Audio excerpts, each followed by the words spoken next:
Today we continue with Wrong Turn 2, Dead End, which I consider the most violent installment of the series. The story still takes place in a forest. A woman is driving a red sports car on the highway. She is a somewhat famous actress. In order to boost her popularity, she decided to participate in a wilderness survival reality show.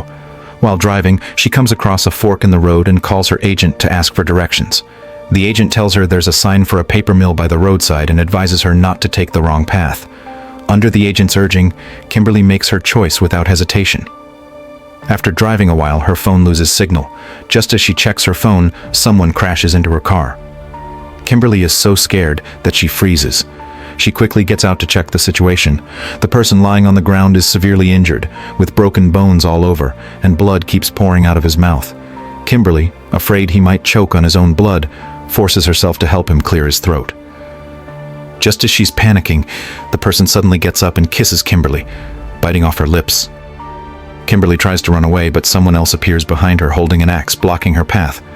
The man who was hit by the car stands up and reattaches his broken limbs. The person with the axe swings it and splits Kimberly in half. The wilderness survival reality show instructor is named Dale, a retired Navy captain. Next, he is supposed to lead 6 contestants to survive in the forest for 5 days. The last surviving contestant will win a $100,000 prize. The contestants include the already deceased Kimberly. The second contestant is a young man named Jonesy. The third is Elena, who has a striking figure and works as an underwear model. The fourth is an artist named Nina. The fifth is a football player named Jake.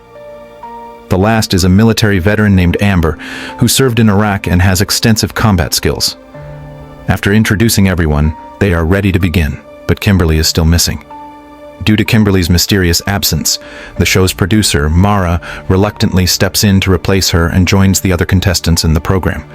Now that everyone is here, Dale starts explaining the rules. Each person wears a wireless headset with a camera. For better filming, the forest is equipped with numerous cameras, and the live footage is transmitted to a mobile home. The game is divided into 3 teams, with teams chosen by drawing lots. Elena and Jake are in one group, Jonesy and Amber in another, and Mara and Nina in the third. The first day's task is to go out and find food. The game is set in a forest filled with radiation, and each person carries a magnetic card. If a card is exposed to radiation, the person holding that card will be eliminated. In order to survive in the forest, each contestant must complete specific challenges. The forest contains over 100 different tasks, and each challenge has a machine that gives instructions. If you complete a task, you can pass on your radiation-affected card to someone else, which means you've survived that day. After explaining all this, the game officially begins. Dale drives off to set up the challenge tasks, while M heads out to film Jake and Elena. Meanwhile, in the monitoring room of the mobile home, a cannibal ambushes a staff member who is using the restroom, then skins his scalp and makes it into a wig. At the same time, Mara and Nina are looking for some fish to eat. However, Nina is an extreme vegetarian and won't touch any meat. Mara says, "That's exactly why the director brought you here, for the effect. He wants to make you eat bugs or something in the forest." After setting up the challenge tasks, Dale returns to find that his motorcycle has been pierced by an arrow. Suddenly, there's a rustling in the woods. He calls out to the person, but before he can finish, another arrow shoots at his feet, causing him to panic. Realizing it isn't one of his team, he quickly hides behind a tree. But before he can catch his breath, an axe flies toward him. Following the direction the axe came from, Dale sees the cannibal who is attacking him. Dale drew a throwing knife and hurled it at the cannibal, but the cannibal remained completely unfazed. Instead, he pulled the knife out and licked the blood off it. At that moment, a large cannibal appears behind Dale and knocks him unconscious with a punch. Meanwhile, Amber and Jonesy find a wooden arrow on the ground. Being a soldier, Amber easily crafts a spear from it, but Jonesy's reason for joining the challenge was to flirt with women. He couldn't care less about the game. Amber notices something strange. They've been walking for 3 hours, yet they haven't seen a single animal in such a large forest. To boost ratings, M tells Elena to seduce Jake, but Jake, focused solely on winning the game, ignores Elena's advances. Jake then hears the sound of a river nearby and decides to check if there are any fish. Mara and Nina have been walking for a while when they accidentally trigger a challenge. The task shows that they have contracted a contagious disease caused by a laboratory explosion, and they must reach the river in 2 minutes to find the cure. They rush to the river and find the cure just in time. However, just as Mara is about to grab the cure, she slips into the water. After struggling for a while, she manages to complete the task in the last few seconds of the countdown. On the other side of the river, Em tells Elena to strip and seduce Jake. Jake looks at her and asks, "What are you doing?" "I'm a serious guy. I'm here to win the game and the prize money." Em responds, "You know, young people these days like things with a little spice. Without this, there's no way the show will get any views." Jake answers, "If I do that and my family sees it when the show airs, where would my face go?" He then walks off to play by himself. Elena is upset. They had agreed beforehand that she would do this to get more camera time, but now that Jake isn't agreeing, she has to try it with Em instead. However, what they don't know is that a cannibal in the woods is watching everything. Meanwhile, Mara and Nina are at the river and happen to witness Mara's boyfriend cheating on her. Devastated by the betrayal, Mara is heartbroken. Nina comforts her, saying, "Don't waste time on a jerk like him. Just go punch him and break up with him." But Mara decides to face it in her own way and refuses Nina's suggestion. Meanwhile, Amber and Jonesy come across a campsite where a barbecue is underway. Amber thinks this might be the local hunter's food, but Jonesy argues that they can sneak some food and no one will notice. Survival of the fittest, first come, first served. Amber agrees and they decide to take the food back to share with the group. Meanwhile, Dale, who has been knocked unconscious, wakes up to find himself hanging upside down. Upon closer inspection, he realizes he's in a campsite. The cannibal stabs Dale a few times, then decides the knife isn't sharp enough and starts sharpening it. Mara and Nina, on the other hand, find a small cabin and decide to go inside to use the phone. They called out for a long time inside the house, but no one responded. They walked into the bedroom where a strong, foul smell filled the air. Then they discovered a family photo of the cannibal family on the mirror. As they examine it, they hear sounds from outside and quickly hide. The cannibals return, a pregnant woman about to give birth, her husband, and their daughter. Before long, the baby is born. Suddenly, the daughter spots Mara and Nina hiding behind the door. Nina quickly uses a bed to block the door. The cannibal outside swings an axe at the door relentlessly. Seeing the danger, Mara pulls back a curtain, only to find it's a bathroom. Right now, escaping is the priority, so Mara and Nina, holding their breath, lift the floorboards and escape through the bathroom.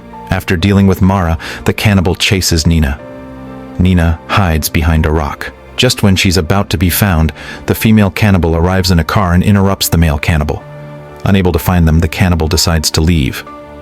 Meanwhile, Em says he's heading back to the RV, but Elena wants to stay and sunbathe a bit longer. The cannibal, who had been watching everything from the mountain, suddenly felt a surge of impulse as he looked at Elena. Just then, Sister arrives and slaps him across the face. In the chaos, the cannibal accidentally triggers a challenge task, and an alarm goes off. Realizing the situation is getting out of hand, Sister grabs a knife and rushes at Elena, killing her. Elsewhere, Mara's body is brought to the campsite, and Dale is there too. Just as the cannibal is about to make his move, Dale charges at him, knocking him over. He picks up a knife from the ground and cuts his ropes. Seeing Dale trying to escape, the cannibal picks up a knife and prepares to fight. But as a former Navy man, Dale gains the upper hand. After a brief struggle, he grabs the cannibal's gun and shoots him, sending him flying. Back at the RV, M notices a camera feed is down. He climbs out to check the wiring. Unbeknownst to him, the screen shows a live feed of him working on the wires. It was the cannibal, carrying the earphones Nina had dropped earlier, but instead of attacking M right away, he drove the RV away. As the RV moves, M realizes something is wrong. The cannibal directly confronts him, and they engage in a fight, but before long, M is shot through the chest with an arrow. Amber and Jonesy, having returned with the meat, find Jake already at the campsite, and they enjoy their meal together. Suddenly, Nina runs up to them, telling them about the cannibals in the mountains. She informs them that Mara has been killed and urges them to leave the area immediately. But Jonesy, naive as ever, thinks this is just part of the game. Nina grabs Jonesy by the collar and sternly tells him that all of this is real. Jake, standing nearby, believes Nina. As they were arguing, Amber suddenly noticed a pattern on the roasted meat. The pattern was exactly the same as the tattoo on Kimberly's leg. Jonesy immediately vomits when he sees it. Now, they realize the gravity of the situation and decide to end the game first and foremost, focusing on escaping the area. As they're running away, Nina accidentally steps on a nail.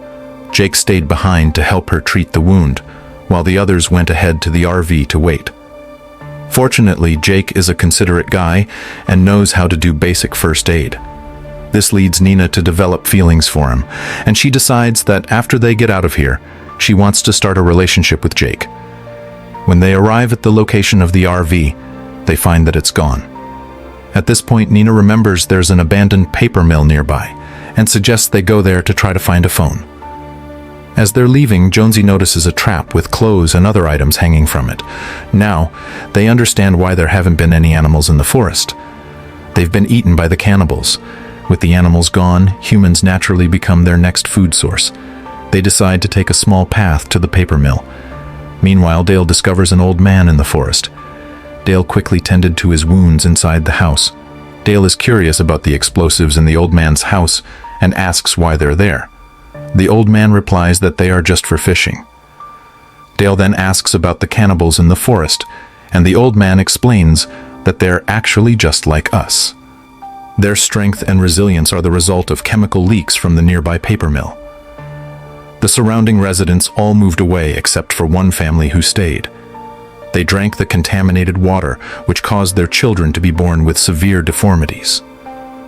As they grew up, they started to reproduce, and their numbers grew.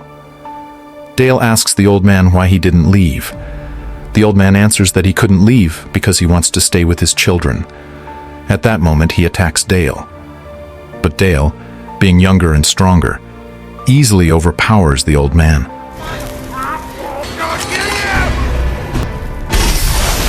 On the other side, the group of four, heading toward the paper mill, sees a cannibal holding Elena. Jake saw this and wanted to step forward to stop it, but as they got closer, the woman removed the wig from her head. Nina, upon seeing this, turns and runs, but she accidentally falls into a trap. The other three continue to fight off the cannibal. Luckily, they manage to defeat the cannibal, but its regenerative abilities are too strong. Reluctantly, Jake and the others have to flee. Just then, the cannibal's family arrives in a car to provide backup. As they're running, the group realizes Nina is missing. Jake decides to go back to look for her, while the other two continue on to the paper mill. After searching for a while, Jake quickly finds Nina in a pit and successfully pulls her out. However, a cannibal with a hunting rifle cornered them, forcing them to the edge of a cliff. With no other options, Jake and Nina jump into the water below, hoping for a chance to survive. On the other side, Dale, armed with a bow and arrow and some explosives, made a few explosive arrows. He smeared charcoal on his face and prepared for the counterattack. Meanwhile, Amber and Jonesy weren't so lucky. Jonesy accidentally stepped into a trap. Amber tries to untie the rope to free him, but it's too thick to loosen. Just then, she spotted an axe nearby, so Amber grabbed it, but she too stepped into a trap, and they were both left hanging in the air. At that moment, two cannibals catch up and use Amber and Jonesy as targets for their archery practice. After jumping into the water, Nina and Jake finally arrived at the paper mill. The area was filled with chemical materials. They found a phone, but it wasn't working. While they were at a loss, they heard the sound of a car engine outside. When they went outside, they found many abandoned cars, including their own RV. Hearing M's cries for help from the RV, Jake immediately opened the door to rescue him. But once inside, he realized it was a trap. The voice was coming from a screen.